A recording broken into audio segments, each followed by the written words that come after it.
అన్నదాత అన్నదాత మీ అన్నదాత, చెమటోడ్చి ఆహారాన్నందించే రైతన్నా, అనునిత్యం నీ కండదండగా నిలిచే నేస్తం ఎవరన్నా. అన్నదాత అన్నదాత మీ అన్నదాత.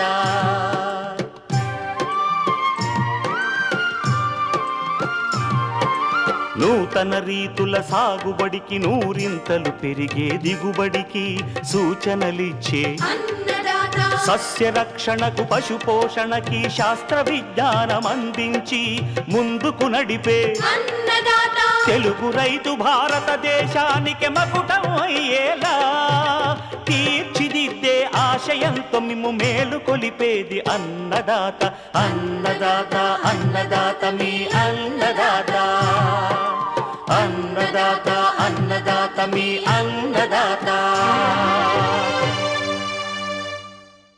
అన్నదాత ప్రేక్షకులకు నమస్కారం. ఈనాటి ముఖ్యాంశాలు: భూసార పరీక్షలకు మట్టి నమూనా సేకరణ, రబీ వరిని నష్టపరుస్తున్న సుడిదోమ సమగ్ర నివారణ,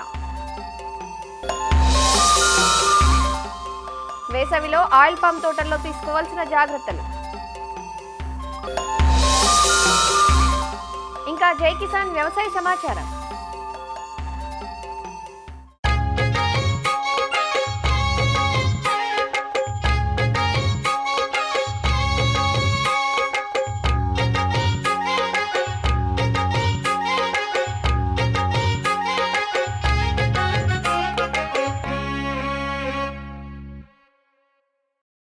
మారుతున్న వాతావరణ పరిస్థితులు దాల్వా వరిని అనేక రకాల చీడపీడలు చుట్టుముట్టడానికి అవకాశం కల్పిస్తున్నాయి. రాత్రిపూట చల్లని వాతావరణం, పగలు అధిక ఉష్ణోగ్రతలు, అధిక తేమ శాతం కారణంగా ఉభయ గోదావరి జిల్లాల్లో సాగైన దాల్వా వరిలో సుడిదోమ నష్టం కనిపిస్తోంది. ప్రస్తుతం దుబ్బు దశ నుంచి చిరుపొట్ట దశలో ఈ సుడిదోమ నష్టం అపారంగా ఉంటుంది. నష్టం తీవ్రమైతే సుడి తెగులు వల్ల పైరు మొత్తం ఎండిపోయే ప్రమాదం ఉంటుంది. రబీ వరిని ఆశించే సుడిదోమ లక్షణాలు, నివారణకు పాటించాల్సిన సమగ్ర సస్యరక్షణ చర్యల గురించి పశ్చిమ గోదావరి జిల్లా ఉండి కృషి విజ్ఞాన కేంద్రం program coordinator doctor N Mallikarjunarao నుంచి తెలుసుకుందాం. ఈ సార్వాలో పండిస్తున్న వరిలో మనకి అక్కడక్కడ కూడా సుడిదోమ ఉధృతి కూడా కనిపిస్తూ ఉంది. అయితే కొన్ని రకాల రైతాంగం కొన్ని షార్ట్ డ్యూరేషన్ వెరైటీస్, అంటే తక్కువ కాల పరిమితం ఉన్న రకాలను వేశారు, అలాగే మధ్యకాలిక పరిమితం ఉన్న రకాలను వేశారు. ఎవరైతే ఈ షార్ట్ డ్యూరేషన్ వెరైటీస్ కనుక స్వల్పకాలిక రకాలను కనుక వేసిన వాళ్ళలో ఆల్రెడీ మనకి కొన్ని ప్రాంతాల్లో సుడిదోమ ఉధృతి గమనిస్తూ ఉంది. అయితే ఈ సుడిదోమ అనేది మొక్క యొక్క మొదల నుంచి రసాన్ని పీలుస్తుంది. రసాన్ని పీల్చడం వల్ల మనకి పొలం అంతా కూడా సుళ్ళుగా ఎండిపోయినట్లు కనిపిస్తూ ఉంది. దానివల్ల గింజ తాలైపోవడము, నూక, అలాగే మిల్లింగ్లో కూడా నూక అయిపోవడం కూడా గమనిస్తూ ఉంది. అయితే మన ప్రాంతంలో అటు గోధుమ రంగు దోమ ఉంది, అలాగే వీపు మీద ఉన్న తెల్ల మచ్చ ఉన్న దోమ కూడా మనకి ఈ వరిని ఆశించి నష్టం పరుస్తున్నాయి. అయితే రైతాంగం చేసే కొన్ని పొరపాట్ల వల్ల కూడా ఈ సుడిదోమ అనేది మనకి వరిలో ప్రధాన సమస్యగా మారింది. ముఖ్యంగా వరిలో వివిధ రకాల పురుగుల నివారణకి, అంటే అటు కాండం దొల్చే పురుగు కానీ, అలాగే ఆకుముడత పురుగు యొక్క నివారణకు కనుక కొన్ని సింథటిక్ పైరిథ్రాయిడ్ లాంటి మందులు, లాంబ్డా సైలోత్రిన్ కానీ, సైపర్మెత్రిన్ కానీ, ప్రొఫెనోఫాస్ కానీ, అలాగే క్లోరో-50 EC లాంటి మందులు కానీ వాడినట్లయితే తర్వాత వారం 10 రోజుల్లో ఈ సుడిదోమ ఉధృతి అనేది బాగా పెరిగే అవకాశం ఉంది. కాబట్టి సుడిదోమని తట్టుకోలేని రకాలు కనుక సాగు చేస్తున్నట్లయితే అందులో తప్పనిసరిగా ఈ పైరిథ్రాయిడ్స్ కానీ, క్లోరిపైరిఫాస్ 50 EC కానీ, అలాగే ప్రొఫెనోఫాస్ లాంటి మందుల్ని 50 రోజుల తర్వాత ఈ వరిలో వాడకుండా చూసుకోవాలి. అంతేకాకుండా నీటి యాజమాన్యం కూడా చాలా ముఖ్యమైనది. అయితే నీరు సుడిదోమ ఆశించినప్పుడు, అక్కడక్కడ బాగా ఆశించినప్పుడు వెంటనే నీళ్ళు తీసివేసి ఒక వారం రోజుల పాటు ఆరగట్టుకోవాలి. పొలాన్ని కనుక ఆరగట్టుకున్నట్లయితే చాలా వరకు ఈ సుడిదోమ యొక్క పిల్ల పురుగులు, అప్పుడే వస్తున్న పిల్ల పురుగులు చాలా వరకు నశించి చనిపోవడం జరుగుతుంది. కాబట్టి నీటి యాజమాన్యం కూడా చాలా ముఖ్యము. అంతేకాకుండా నత్రజనిని కూడా సమతూకంలో వేసుకుంటూ ఉండాలి. దుబ్బుకి 10 నుంచి 15 పురుగులు ఉన్నప్పుడు మాత్రమే ఆర్థిక నష్టపరిమితి స్థాయిగా గుర్తించి ఈ పురుగు మందుల వాడకాన్ని చేపట్టాల్సి ఉంటుంది. ముఖ్యంగా ఎసిఫేట్ అనే మందును వాడినట్లయితే 1.5 గ్రాములు లీటర్ నీటికి కానీ, అలాగే మనకి ట్రైఫ్లూ మెజోపైరం, ఇదే పెక్సల్ అనే రూపంలో కూడా వస్తుంది. ఇది కూడా అయితే ఎకరానికి 94 ml లీటర్ నీటికి కలిపి పిచికారీ చేసుకోవచ్చు. అయితే పిచికారీ చేసుకున్నప్పుడు కూడా కొంచెం మనకి మొదళ్ళకి పడేలా కూడా ఈ పురుగు మందుని చూసుకోవడం మంచిది. రైతులు ఈ సుడిదోమ ఉద్ధృతిని ఎప్పటికప్పుడు సకాలంలో గుర్తించి సరైన మందుల్ని సరైన సమయంలో కనుక పిచికారీ చేసినట్లయితే ఈ వరిలో సుడిదోమను కూడా మనం సమర్థవంతంగా నివారించవచ్చు.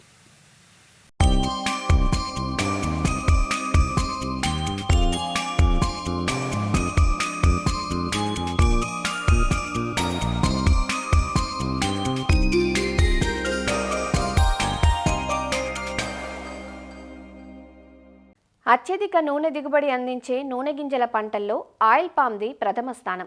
ఆంధ్రప్రదేశ్లోని కోస్తా తీర ప్రాంతంలోనూ, తెలంగాణలో ఉమ్మడి ఖమ్మం జిల్లాల్లోనూ ఆయిల్ పామ్ తోటలు సాగవుతున్నాయి.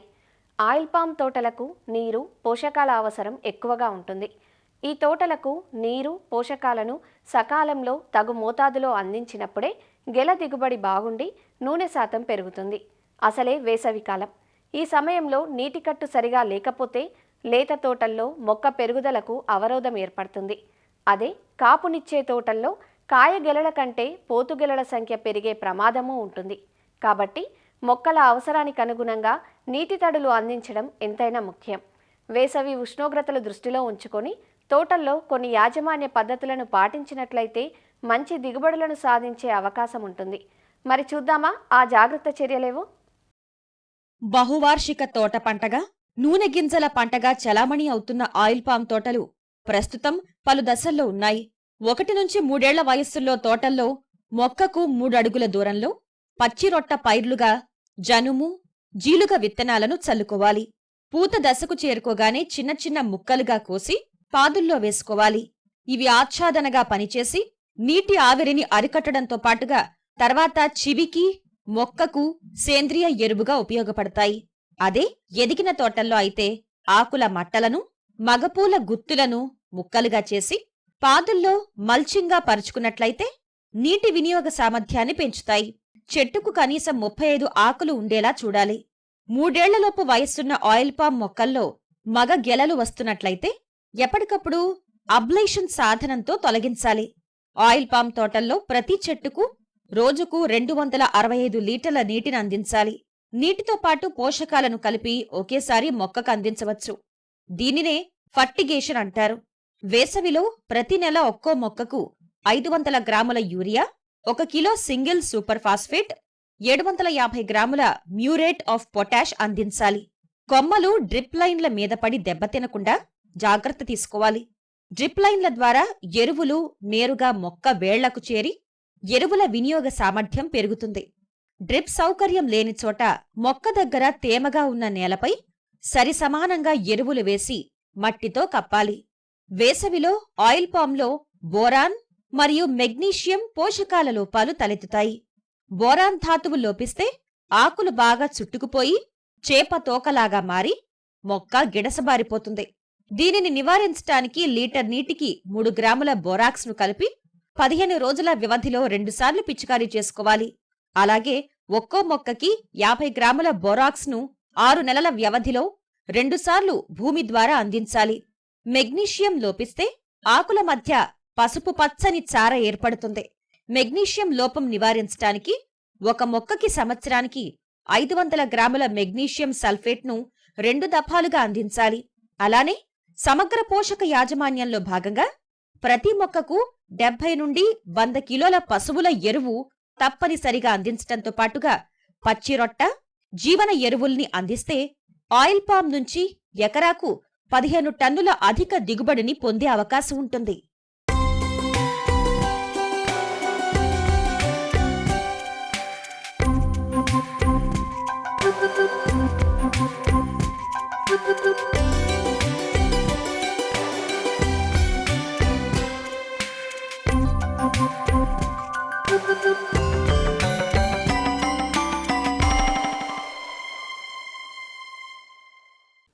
పంటల నుంచి మంచి దిగుబడులు సాధించాలంటే అందుకు కీలక పాత్ర పోషించేది నేలలోని సారం. నేలలోని సత్తువను పెంపొందించడానికి వివిధ రకాల ఎరువులను వాడుతూ ఉంటారు. ఎరువులను ఎక్కువగా వాడినా నష్టమే, తక్కువగా వాడినా నష్టమే. అందువల్ల నేల ఆకలిని తెలుసుకొని పోషకాలను అందించాలి. సేంద్రియ, రసాయన ఎరువులను మేళవించి వాడటం వల్ల పోషకాలు సమతుల్యంగా అందుతాయి. పోషకాలను మన నేల పరిస్థితిని బట్టి వాడినప్పుడే రైతుకు మేలు జరుగుతుంది. ముందుగా నేలలో పోషకాలు ఏ స్థాయిలో ఉన్నాయో తెలుసుకునేందుకు ప్రతి రైతు తప్పనిసరిగా భూసార పరీక్షలు చేయించుకోవాలి. పంట కోతలు అయిపోయి భూములన్నీ ఖాళీగా ఉండే ప్రస్తుత సమయం భూసార పరీక్షలు చేసుకోవడానికి అనువుగా ఉంటుంది. రైతులు భూసార పరీక్షలకు మట్టిని ఏ విధంగా సేకరించాలి, ఏ వివరాలు జత చేయాలి అన్న వివరాలను తెలియజేస్తున్నారు శ్రీకాకుళం జిల్లా ఆముదాల వలస కృషి విజ్ఞాన కేంద్రం శాస్త్రవేత్త డాక్టర్ ఎస్ కిరణ్ కుమార్. ఈ నేలని మనం మట్టి పరీక్షలు చేసి అందులో ఏ పోషకాలు అనేవి లభ్యమవుతుంది, ఎంత శాతంలో ఉంది అనేది కూడా మనకి ఈ భూసార పరీక్షల ద్వారానే మనకు తెలుస్తుంది. కనుక ఈ భూసార పరీక్షలు అనేది రైతు సోదరులు ఈ వేసవి కాలంలో అంటే ఫిబ్రవరి మంత్ ఎండింగ్ నుంచి అలాగే మే మొదటి వారం దాకా చక్కగా మట్టి నమూనాలను సేకరించి ప్రయోగశాలల వరకు పంపించి అందులో టెస్ట్ రిపోర్ట్స్ వచ్చిన తర్వాత దాని అనుగుణంగా మనం వచ్చే పంటకి ఎరువులు వేసుకున్నట్టయితే ఎరువుల మీద పెట్టే ఖర్చు చాలా వరకు తగ్గుతుంది. ఈ మట్టి నమూనాలను సేకరించినప్పుడు కొన్ని మెలకువలు పాటించాలి. 1 ఎకరా పొలం నుంచి మనం మట్టిని సేకరించేటప్పుడు ఏంటంటే తడి లేకుండా పొడిగా ఉండేటప్పుడు 1 ఎకరా మొత్తానికి కూడా 8 నుంచి 10 చోట్ల ఈ జిగ్జాగ్ మైనర్లో అంటే జడ్డ ఆకారంలో ఎకరా మొత్తాన్ని కూడా మనం 8 నుంచి 10 చోట్ల ఈ సాయిల్ శాంపిల్ అంటే మట్టి నమూనాలను సేకరించాలి. పొలంలో వియాకారంలో గొంత కొట్టాలి.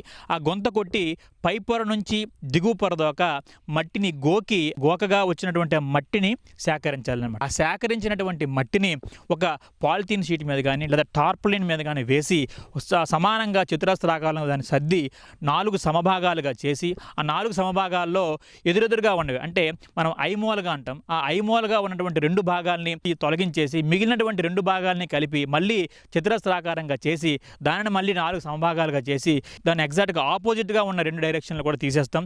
సో ఈ విధంగా పలుమార్లు దాన్ని ఇదే ప్రాసెస్ చేస్తూ చివరగా 1/2 కిలో మట్టి వచ్చేంత వరకు కూడా ఆ ప్రాసెస్ అంతటిని కూడా చేస్తూ ఉంటాం. దాన్నే క్వార్టరింగ్ మెకానిజం అంటాము. సో ఇలా 1/2 కిలో వరకు వచ్చినటువంటి మట్టిని మనం జాగ్రత్తగా ఈ పాలిథిన్ కవర్లో కానీ లేదా ఈ మనకి క్లాత్ బ్యాగ్స్ ఉంటాయి, ఆ క్లాత్ బ్యాగ్స్లో కూడా దాన్ని వేసుకొని దగ్గరలో ఉన్నటువంటి ఈ మన వ్యవసాయ శాఖ తాలూకా ల్యాబొరేటరీకి కానీ ఆ మట్టి నమూనాలని పంపిస్తే వాళ్ళు పరీక్షలు చేసి మనకి రిజల్ట్ అనేది ఇవ్వడం జరుగుతుంది. మట్టిని పరీక్షకి పంపించేటప్పుడు ఆ మట్టి నమూనాలో మనం కొన్ని డీటెయిల్స్ అనేవి ఇవ్వడం కూడా జరుగుతుంది. అందులో రైతు తాలూకా పేరు, మండలం, గ్రామము, అలాగే జిల్లా, దాంతోపాటుగా ఏ పంట వేసాము ముందు, అలాగే తదుపరి వేసే పంట నెక్స్ట్ పంట ఏం వేస్తున్నాము, అలాగే ముందు పంటకి ఎంత మోతాదులో ఎరువులు వాడామన్న విషయం కూడా వేయాలి.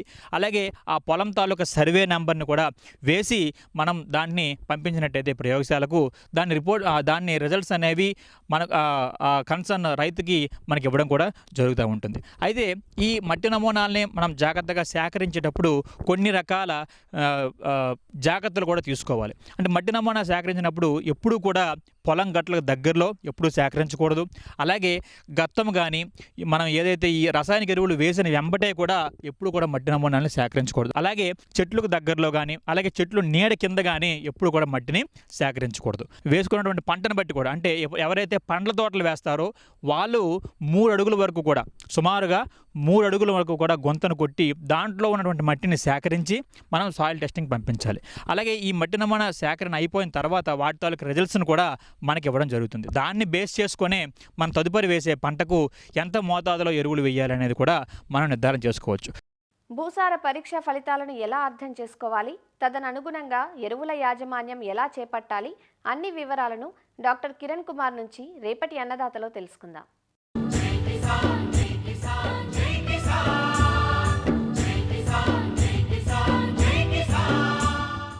వ్యవసాయ సమాచారం ఇప్పుడు జై కిసాన్లో చూద్దాం. ఆంధ్రప్రదేశ్లో పొగాకు కొనుగోళ్లు ప్రారంభమయ్యాయి.